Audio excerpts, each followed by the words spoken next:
lang. Mama, go! Speech. Huwag mo tagal na tayo. Ito na. Madalas si Mama sa kwarto. Madalas si Mama sa kwarto. 105 is the number that Ngayon. all the years I wanna be with you. Wake up every morning with you in my bed. That's precisely what I plan to do. And you know one of these days when I get my money right, buy you everything and show you all the finer things. Ang dami ako ng baby ko. So there ain't no need to rush.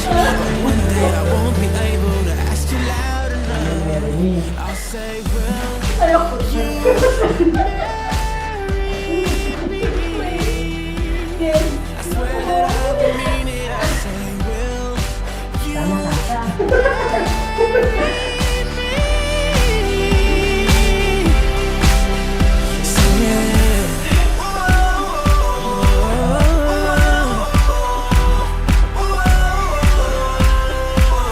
Oh yeah.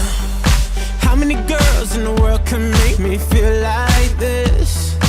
Baby, I don't ever plan to find out. The more I look, the more I find the reasons why you're the love of my life. You know one of these days when I get my money right, buy you everything and show you all the finer things in life. We'll forever be in love, so there ain't no need to rush. But one day I won't be able to ask you loud enough. I'll say, will you marry me? I swear that I will mean it. I say, will